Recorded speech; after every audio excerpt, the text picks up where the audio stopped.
what better person to begin a day broadcasting from Phoenix with than the senior senator from Arizona, Senator John McCain. Senator McCain, always a pleasure. Welcome back. Thank you for having me back, Hugh, and I hope you're having a great time. It's wonderful. Now, you and Senator Graham posted a very important op-ed in today's Wall Street Journal on detainee policy, which everyone should go and read.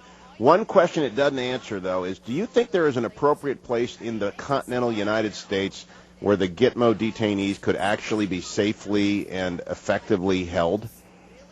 Well, I think probably we could build one if there isn't one. But the point is that should have been decided before the announcement to close Guantanamo Bay. The easy part was to announce that you're going to close it. But what you do about the detainees that your enemy combatants that you can't bring to trial, what you do as far as the actual trials are concerned, where you keep them, is, so the easy part was done, which got the applause of our European friends, etc.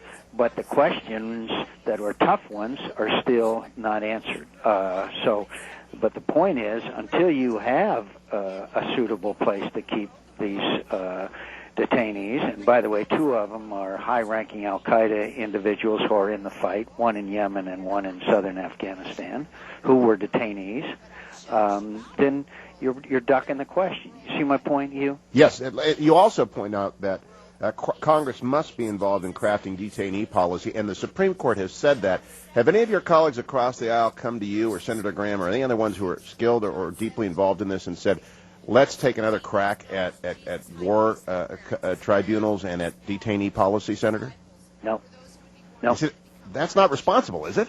No, it's not, particularly, again, and I don't mean to keep harping on this, but make that with all the trumpets and all the fanfare that we're going to close Guantanamo. Well, and so they've got a year time frame. And if anyone is suffering under the delusion that our European friends will take them, it was one country. Was it the British that said they would take one? One. Actually, Germany said they'd take down on one. So if anybody is now the Yemen, I understand, says they may want to take them, and detainees that have gone back to Yemen have gone back into the fight.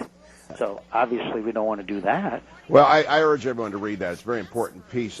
Since we're talking about the aftermath of the election of President Obama, do you think we're getting what he campaigned on, Senator McCain? Do you think we had full faith in advertising when the campaign was underway?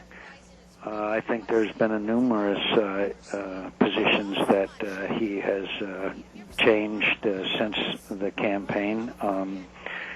But I think that what has been happening here, the most alarming thing in 100 days, and I do recognize, and you do too, his effectiveness and his communication skills and all that, but committing the kind of generational theft, frankly, was not something that we are committing, is not something I ever anticipated. We are talking trillions of dollars of debt laid on future generations with no provision for ever addressing an unsustainable debt.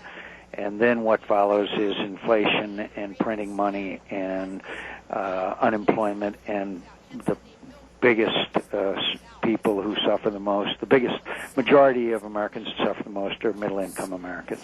Now, Senator McCain, you lived it. I can recall it pretty well, but you lived it every day. I don't recall the media focusing on his spending plans, or at least discovering what he had in mind, these trillions and trillions of dollars of debt.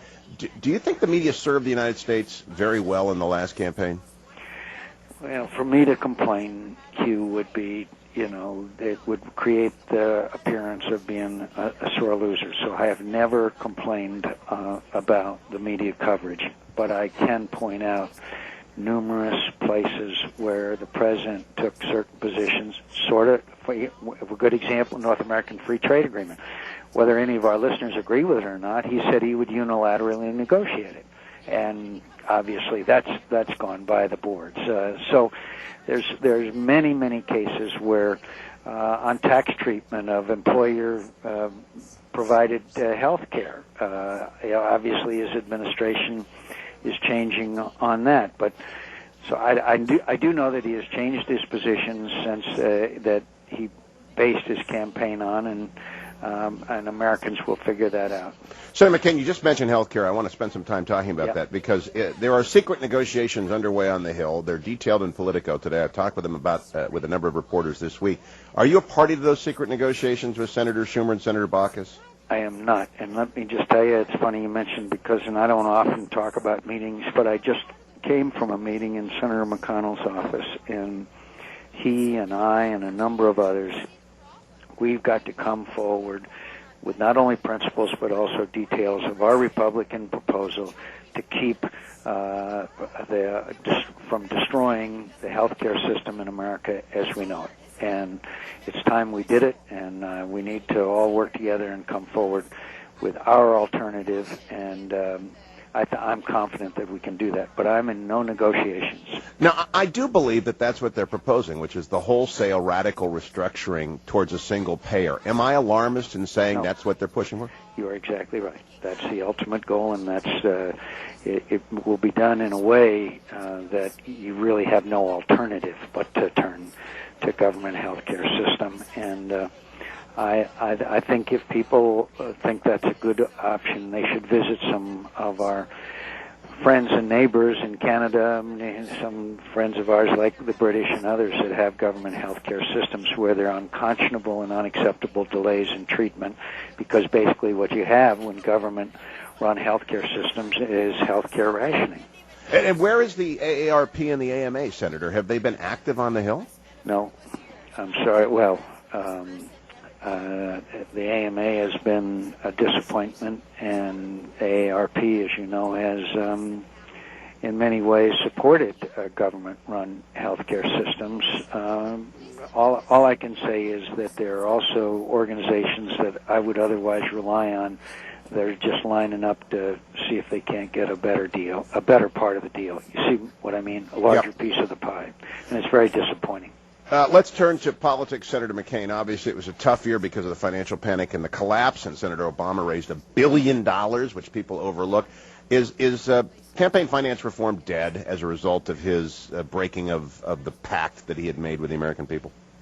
Could I remind you that the famous McCain-Feingold did not in any way touch presidential financing of presidential campaigns? Yep. But when then Senator Obama abandoned his pledge, and he made a pledge that he would take public financing if I did, that's the end of public financing of presidential campaigns. It is no reason why anybody should constrain themselves. And again, I do not want to complain, Hugh. I'm proud to have been the nominee. I'm proud to have had your good words over that campaign. I'm proud to be of the party of Abraham Lincoln and Theodore Roosevelt and Ronald Reagan.